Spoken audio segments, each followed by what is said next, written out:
Florida's monkey problem started as a business decision.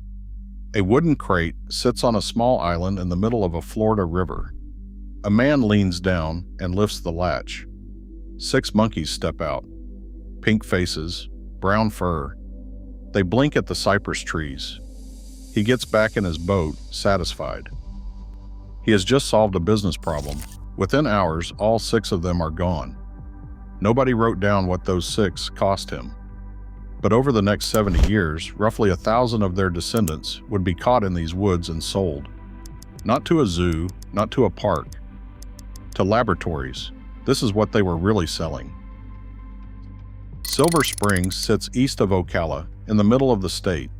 It is one of the largest artesian springs in the world, and the water is so clear it barely looks like water at all. Look over the side of a boat, and the fish seem to be hanging in midair. People have been paying to see that since before Florida had much of anything else to sell. In 1878, 2 young men named Hullum Jones and Philip Morrell cut a hole in the bottom of a dugout canoe and fitted it with a pane of glass. That was the first glass-bottom boat, anywhere. It was invented here, on this river, to solve exactly one problem: how to charge a stranger money for looking at water. It worked. Steamboats brought northerners down to see it. Hotels went up. Silver Springs became the oldest commercial tourist attraction in the state, and for decades it was the reason people came to Florida at all, which meant that by the 1930s, everyone working that water was competing for the same visitors, and the visitors had already seen the trick. One of those operators was a boat captain, known locally as Colonel Toohey. He ran a ride he called the Jungle Cruise. Years before Disney would use that same name. And Toohey had a problem. He was selling a jungle. But the Silver River is not a jungle. It is a spring run. Clear, quiet, lined with oaks and Spanish moss. Beautiful, not exotic. Tourists came for the water. They did not come back for the scenery. So Toohey bought some scenery. He built up a small island in the shallow part of the river and gave it a name: Monkey Island. Then he called a primate dealer in New York and had 6 rhesus macaques shipped down. The crate opens. The monkeys hit the water almost immediately, and Toohey watches something happen that he did not budget for. Now, if you go to Ocala today and ask why there are wild monkeys in the woods, you will get an answer. Confidently, almost every time, they escape from a Tarzan movie. And it sounds right. Johnny Weissmuller really did film at Silver Springs. Tarzan Finds a Son came out in 1939. The springs really did double as the jungle. It is a clean story. It is the kind of story a place tells about itself. It is also wrong. Watch the film. There is not a single rhesus macaque in it. Wildlife researchers went looking for them in the footage and found nothing, because the monkeys were never cast. They were already living in the woods before the cameras ever showed up. The truth is smaller and stranger than a movie. There was no film crew. There was one man, one boat ride, and a gap in his ticket sales. Here is what Toohey did not know. Rhesus macaques are strong swimmers, very strong. In their native range across South and Southeast Asia, they cross rivers routinely. So the island was never an island to them. It was a starting line. The 6 monkeys swam the short stretch of open water and disappeared into the forest on the far bank, reportedly within hours. Toohey's response tells you everything about what kind of problem he thought he had. He did not call anyone. He did not go looking. He ordered 6 more. Those swam away too, and here's the part that turns a funny story into a permanent one. Central Florida is warm, wet, and green almost year-round. For an animal from subtropical Asia, it is not a hardship. It is a match. The monkeys did not merely survive out there, they bred. Picture yourself in a kayak on that river. Quiet morning, bugs on the water. You round a bend, and up in the canopy something is watching you, and it has hands. That is Colonel Toohey's ticket sales problem.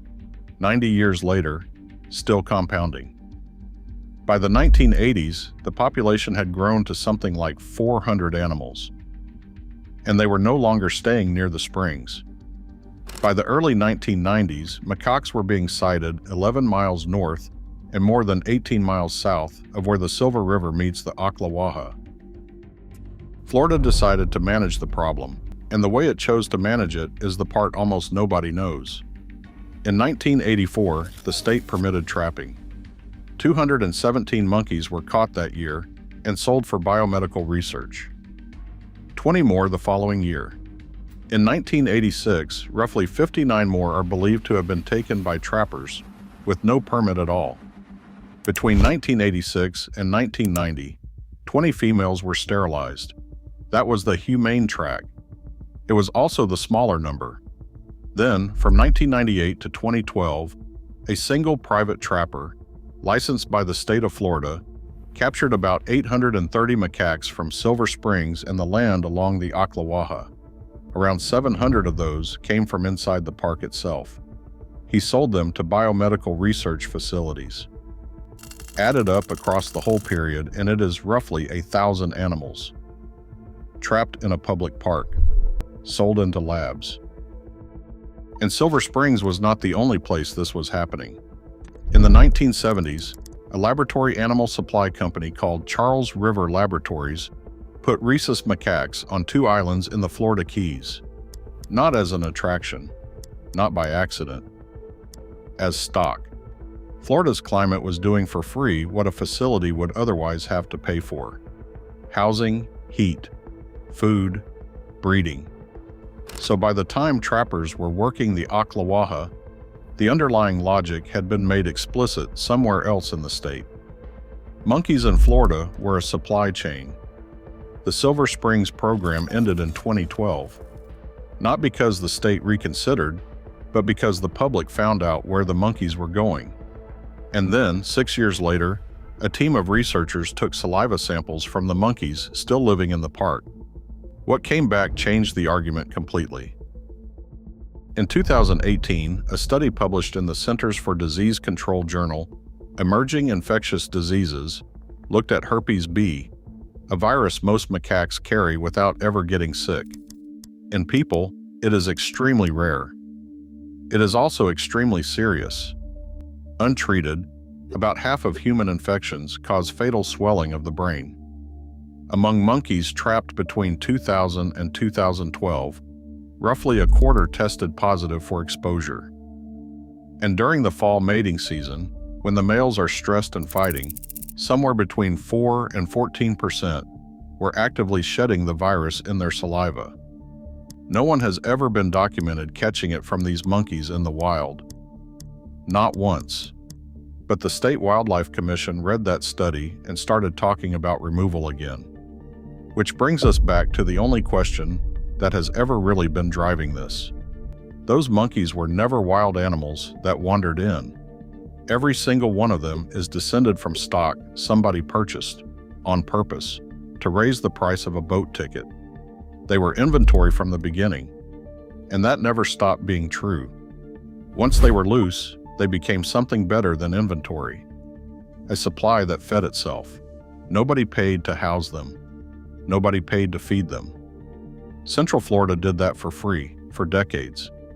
And when the labs needed rhesus macaques, a man with a state permit walked into a public park and took them out by the hundred. The postcard sold you clear water and a glass-bottom boat. The business underneath it was livestock. There is one more thing worth knowing about the place Tui was trying to save. The attraction he worked for did not make it. After Disney opened outside Orlando in 1971, the old roadside Florida began bleeding visitors, and Silver Springs bled with it. The state bought the property in the 1990s, but let private operators keep running it. The last of them, Palace Entertainment, eventually paid $4 million to get out of its lease 16 years early. In October of 2013, the gates reopened. As a state park, the rides were gone. The theme park was gone. The monkeys stayed. There are somewhere around a couple hundred of them out there now, in a handful of troops, working the riverbanks. People come specifically to see them. They have become, without anyone deciding it, the things Silver Springs is famous for. Colonel Toohey wanted an attraction that people would drive out of their way for. He got one. It outlived his boat, his ride, and the entire business he built it for. It just took 90 years, and it never belonged to him. And now you know what they were really selling. It's never just a place.